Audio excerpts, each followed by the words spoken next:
Hey, back again with this VH Commodore. Probably not much progress has happened since last time. I've just obviously the wire brush, put some sort of rust prohibitor on here, which has just made it all dull and stopping the surface rust coming back after the wire brushing. I've bought a few panels behind the back window, like every Commodore's rusted out. So this is my latest task, is trying to fit these sucker on here. Everyone's probably got a heaps different way, or even a nicer way, but not much of a welder myself, or panel beater, or a carpenter and joiner. Probably giving myself a lot more work to do, just cleaning up all these with a grinder. But at least it's on that window rubber edge. Seemed to come up alright, it's not too bad. It's where I first started, this corner. As you can see, definitely penetrated through. Wish I can get that 100%, but anyway, might even throw some more heat in there and fill those little holes up so I can grind it back nice and finish again. These panels do not fit whatsoever, or they're close, but they definitely take a lot of manipulation to get in place.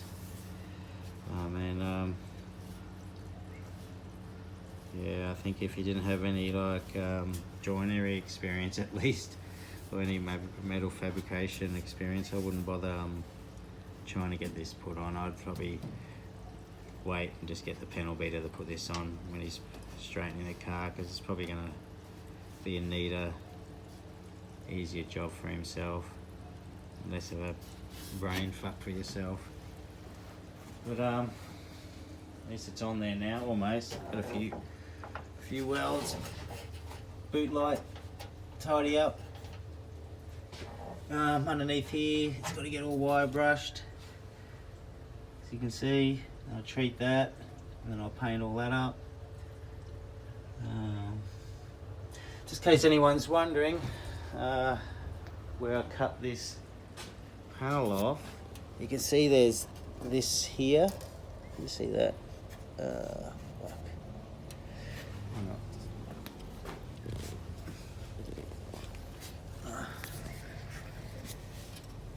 can probably just make out this bit of a right angle that sits on your parcel shelf. Now what I did is cut the window panel off behind this, so I left it. So inside looks like that, and underneath, pretty well. Try to see a join. Just pretty. Seems to work out nice and neat as well. Which is, I just pointed out. Oh, there's my join. There's my join there. So you see that slight gap in there.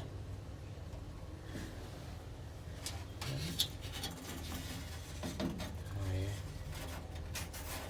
Yeah, there's a slight gap in there, which will get sealed, but I'm going to tack a few welds along here anyway, all the way along there.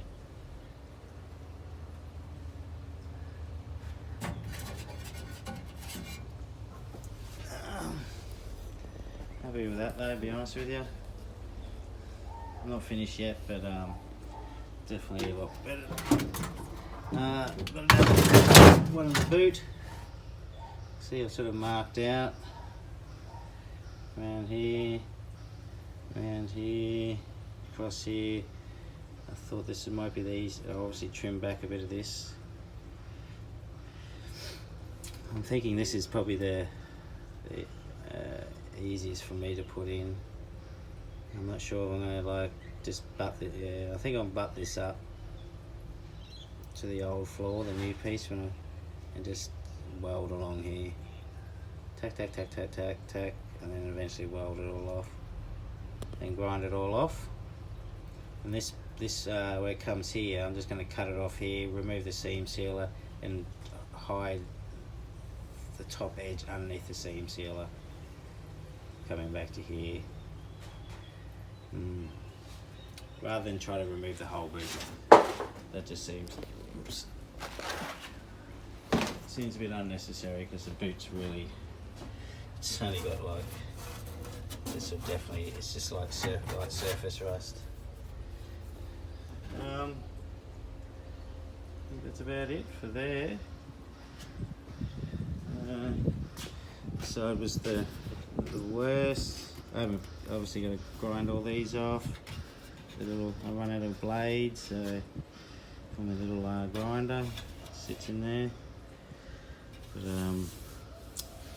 yeah, grind them flat, lay that out of there. Get some seam sealer in these gaps, and then I've got to get the boot haul done before I end up picking up my new purchase, which is the diff. I've painted a little bit underneath here. I've got to redo underneath there because I've cut some of it out. You can see the rust holes. That's the boot floor. That's why I want to cut that out, replace that, paint all underneath there again, and then fit my fuel tank up. And then after I got my fuel tank, my diff should be here, and I've ordered a 9-inch true track, 31 spline, all the business, disc brakes. So goodbye to the old drums, and then new disc brakes, a new 9-inch. So that's very exciting for me. It is. And then I can fit that underneath here and start replacing all the hoses, the brake lines. Do one thing at a time, boot. And then tack underneath here so I can get all those new bits on. So I think the next video will be when I get the 9-inch here. Give you a squiz what you sort of pick up from the rod shop at that's based in the Gold Coast at Mudgeeraba. Tell you the price I paid for it. I'll tell you everything that came with it. I think some of those places have a nice something on the catalogue, but when you go to purchase it, it's actually $1,000 to $1,500 dearer than you expect it to be. So I show you what you get for exactly what I paid for it. So I show you the receipt, the lot, so you're not fooled by any fake prices. But yeah, it's come up underneath. Pretty nice. You can see where I've done up to. That's a lot of work. That's probably the hardest part, getting around all this stuff with the wire brush, all the floor. I've got that little part to do over there, which I was going to do because it covers the floor.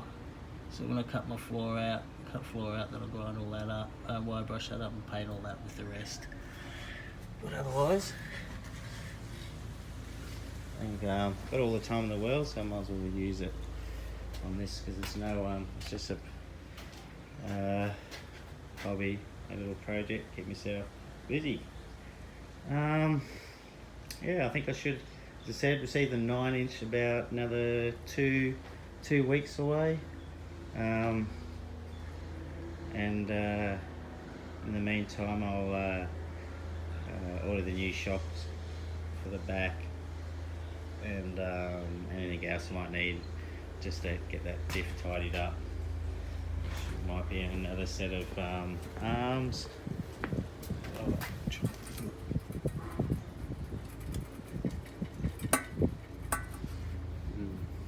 Yeah, it's $250 for a pair of bushes. From Rare Spares. I think I purchased that, and I need one of these. And I might have to reuse the brake lines. I'm not even sure. So that'll be. I'll show you what I'll get when I get the diff here. But otherwise, I think that's about it. run around.